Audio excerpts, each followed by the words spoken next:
Shalom, salam sejahtera bagi kita semua. Puji syukur kepada Tuhan Yesus Kristus. Atas cinta kasih-Nya lah, kita masih diberikan penyertaan hingga saat ini. Perlu diketahui bahwa Responsi Belajar ini adalah salah satu program dari bidang pelayanan literatur akademik, di mana tujuannya adalah untuk meningkatkan prestasi akademik mahasiswa Kristen. Dan ini pun sesuai dengan visi dari UPK, yaitu untuk menjadikan sarjana Kristen yang profesional dan injili. Halo, shalom teman-teman. Jadi mekanika fluida ini adalah mata kuliah wajib di teknik mesin. Semester 3 itu mekanika fluida 1 dan semester 4 mekanika fluida 2. Di dalamnya banyak membahas tentang cairan dan pergerakannya, serta cukup sulit karena merupakan ilmu eksak dan butuh pengertian lebih untuk mempelajarinya. Semoga lewat respons ini bisa menambah pengetahuan kita dan nilai kita dan boleh bermanfaat. Tuhan Yesus memberkati. Untuk teman-teman yang rindu untuk belajar bersama, silahkan saksikan video ini. Kami sebagai tim Responsi Belajar beserta bidang pelayanan literasi dan akademik UPK KRFT Unsrat mengucapkan selamat menyaksikan. Shalom, damai di hati. Perkenalkan, nama saya Dias Triyono dari Prodi Teknik Mesin angkatan 2018, dan pada saat ini saya akan membawakan materi mata kuliah Mekanika Fluida. Baiklah, kita akan memulaikan pelajaran kita, yaitu Mekanika Fluida. Kita harus cari tahu apa itu mekanika fluida. Yang pertama, apa itu fluida? Fluida adalah sebuah zat yang akan terdeformasi atau mengalami perubahan bentuk secara terus-menerus atau kontinu. Jika dikenai tegangan geser, seberapapun kecilnya tegangan geser tersebut diberikan. Nah, apa itu mekanika? Mekanika adalah ilmu fisika yang mempelajari keadaan status benda, baik dalam keadaan diam ataupun bergerak, akibat pengaruh gaya-gaya yang bekerja. Nah, jadi mekanika fluida adalah cabang dari ilmu fisika yang mempelajari mengenai zat fluida, yaitu cair, gas, dan plasma, dan gaya yang bekerja padanya. Jenis fluida. Fluida terbagi atas dua, yaitu gas, yaitu tidak mempunyai permukaan bebas dan masanya selalu berkembang, mengisi seluruh volume ruangan serta dapat dimampatkan. Yang kedua itu cairan, mempunyai permukaan bebas dan masanya akan mengisi ruangan sesuai dengan volumenya, serta tidak termampatkan. Contohnya, air, minyak, gas. Dan berikutnya adalah parameter fluida, atau sifat-sifat dari fluida. Yang pertama ada kerapatan massa atau density. Kerapatan massa atau massa persatuan volume dengan rumus Rho sama dengan M bahagi dengan V, di mana Rho adalah massa jenis, M adalah massa, dan V adalah volume. Contohnya, air sama dengan 1000 kg meter pangkat minus 3, air raksa sama dengan 13.546 kg meter pangkat minus 3, dan udara sama dengan 1,23 kg meter pangkat minus 3. Kerapatan massa jenis tidak tetap, tergantung suhu, tekanan, dan jenis fluida. Yang kedua adalah viskositas atau kekentalan. Viskositas merupakan ukuran ketahanan fluida terhadap deformasi atau perubahan bentuk. Viskositas dipengaruhi oleh temperatur, tekanan, kohesi, dan laju perpindahan momentum molekularnya. Viskositas atau kekentalan fluida merupakan sifat cairan yang menentukan besarnya perlawanan terhadap gaya geser. Dengan rumus tau sama dengan mu kali du per dy, di mana tau itu adalah tegangan geser dan mu adalah kekentalan dinamik. Dalam beberapa masalah mengenai gerak cat cair, kekentalan absolut dihubungkan dengan rapat massa atau rapat jenis dalam bentuk V sama dengan mu bahagi Rho, di mana V adalah kekentalan kinematik. Yang berikutnya adalah kompresibilitas atau kemampatan. yaitu perubahan atau pengecilan volume karena adanya perubahan atau penambahan tekanan yang ditunjukkan oleh perbandingan antara perubahan tekanan dan perubahan volume terhadap volume awal. Perbandingan tersebut dikenal dengan modulus elastisitas dengan rumus E sama dengan F kali L0 bahagi A kali delta L, di mana E itu adalah modulus yang dan delta L adalah pertambahan panjang, L0 adalah panjang awal benda, A adalah luas penampang, F adalah gaya yang bekerja. Selanjutnya adalah tegangan permukaan atau surface tension. Permukaan cairan berperilaku seperti sebuah membran elastis yang mengalami tarikan. Molekul pada liquid pada dasarnya tertarik ke segala arah oleh molekul lain di sekelilingnya. Namun, pada permukaan, gaya yang terjadi tidak seimbang, sehingga molekul di permukaan ditarik ke arah kumpulan massa cairan. Adanya tegangan permukaan akan meminimalkan luas permukaan. Contoh, titik cairan akan cenderung membentuk menyerupai bola. Nah, ini adalah contoh aliran. Ada aliran laminer, yaitu aliran di mana partikel-partikel aliran bergerak secara teratur, membentuk garis lintasan yang kontinu dan tidak saling berpotongan. Terjadi apabila kekentalan besar atau aliran sangat lambat. Bisa dilihat contoh dari aliran laminer di sebelah kanan ini, yaitu alirannya itu teratur membentuk garis yang lurus dan tidak saling berpotongan. Nah, aliran kedua adalah aliran turbulen. Aliran di mana partikel bergerak secara tidak teratur dengan kecepatan yang saling berbeda dan saling berpotongan. Terjadi apabila kekentalan kecil dan kecepatan aliran relatif besar. Nah, bisa kita lihat contoh dari aliran turbulen ini di gambar sebelah kanan. Lihat alirannya itu tidak teratur dan saling berpotongan gitu. Jadi itu adalah contoh aliran laminer dan aliran turbulen. Berikutnya, ruang lingkup mekanika fluida.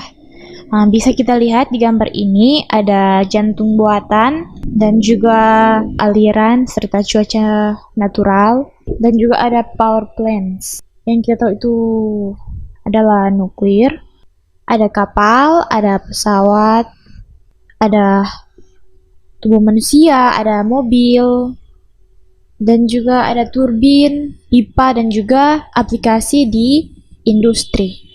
Berikutnya adalah persamaan dasar yang digunakan untuk menganalisa mekanika fluida adalah yang pertama adalah hukum konservasi atau kekekalan massa, yang kedua hukum Newton 2, yang ketiga persamaan momentum angular atau sudut, dan yang keempat hukum 1 termodinamika atau kekekalan energi, dan yang kelima hukum 2 termodinamika atau entropi. Hukum konservasi atau kekekalan massa. Massa tidak dapat diciptakan atau dimusnahkan. Massa dapat berubah wujud dari bentuk yang satu ke bentuk yang lain. Berlaku untuk sistem fluida statis dan dinamis. Fluida statis itu adalah fluida yang diam, dan fluida dinamis itu adalah fluida yang bergerak, dan dibutuhkan pemahaman tentang sistem, lingkungan, dan kondisi batas. Nah, contoh dari penerapan hukum konservasi ini adalah, jadi contohnya ini ada air biasa, terus jika kita bekukan airnya menjadi es, nah walaupun air biasa tersebut berubah wujud, namun massa dari keduanya, dari air biasa maupun air yang telah menjadi es, itu adalah sama. Berikutnya, hukum 2 Newton.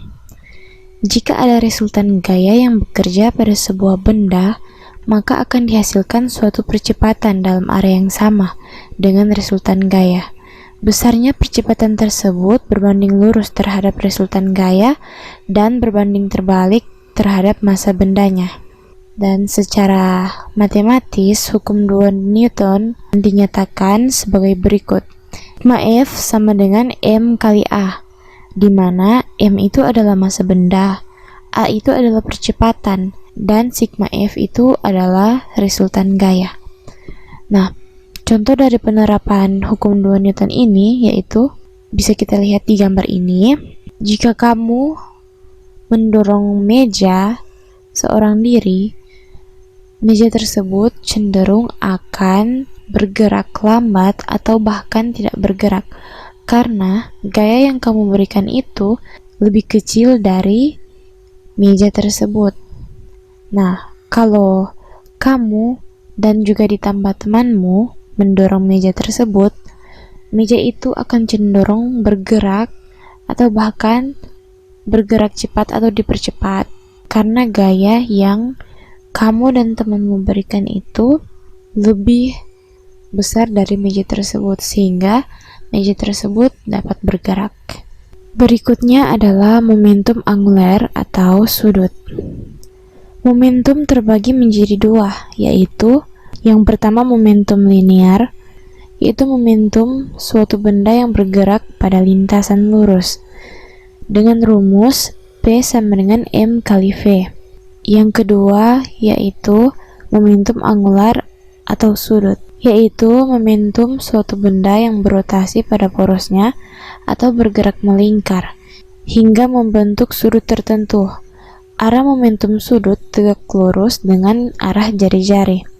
Rumusnya yaitu L sama dengan M kali V kali R sama dengan M kali W kali R kuadrat, atau L sama dengan I kali W, di mana P itu adalah momentum linear, L adalah momentum sudut, M adalah massa, V adalah kecepatan, R adalah jari-jari, W adalah kecepatan sudut, I adalah momen inersia. Hukum termodinamika 1 merupakan pernyataan dari kekekalan energi. Energi tidak dapat diciptakan atau dimusnahkan, tapi energi dapat diubah dari suatu bentuk ke bentuk yang lain. Dengan kata lain, total energi dari suatu sistem dan lingkungan di sekitarnya yang merupakan sistem terisolasi adalah tetap dalam tiap proses. Pernyataan ini berdasarkan kenyataan bahwa berbagai bentuk energi adalah sama, dan jika satu jenis terbentuk, sejumlah yang sama dari jenis lain akan hilang. Nah, secara matematis, hukum termodinamika ini dinyatakan sebagai berikut, yaitu Q sama dengan delta U tambah W, atau delta U sama dengan Q kurang W, di mana delta U adalah perubahan energi dalam sistem, Q adalah kalori yang diterima, W adalah usaha. Contoh aplikasi dari hukum termodinamika 1 ini yaitu pada termos, di mana tabung bagian dalam termos yang digunakan sebagai wadah air terisolasi dari lingkungan luar karena adanya ruang hampa udara di antara tabung bagian dalam dan luar. Maka dari itu, pada termos tidak terjadi perpindahan kalor maupun benda dari sistem menuju lingkungan maupun sebaliknya. Hukum termodinamika 2. Kalor mengalir secara alami dari benda yang panas ke benda yang dingin. Kalor tidak akan mengalir secara spontan dari benda dingin ke benda panas. Hukum termodinamika 2 ini memberikan batasan-batasan terhadap perubahan energi yang mungkin terjadi dengan beberapa perumusan.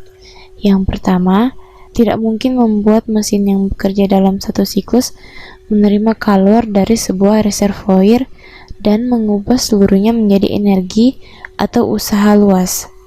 Yang kedua, tidak mungkin membuat mesin yang bekerja dalam suatu siklus mengambil kalor dari sebuah reservoir rendah dan memberikan pada reservoir bersuhu tinggi tanpa memerlukan usaha dari luar.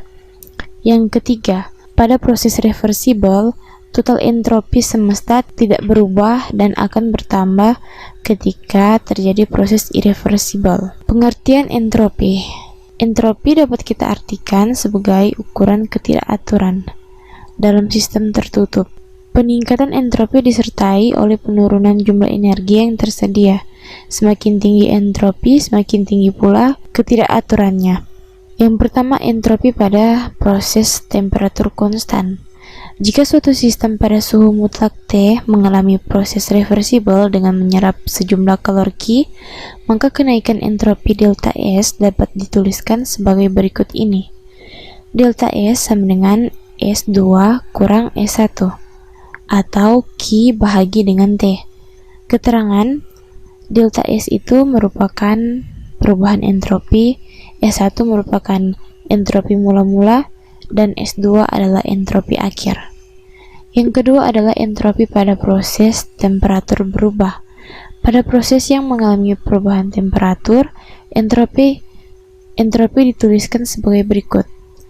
Delta S sama dengan M kali C ln T2 bahagi T1, di mana delta S itu merupakan perubahan entropi, S1 merupakan entropi mula-mula, S2 merupakan entropi akhir, C merupakan kalori jenis, M adalah massa, T1 adalah suhu mula-mula, dan T2 adalah suhu akhir. Nah, demikianlah materi kita. Terima kasih.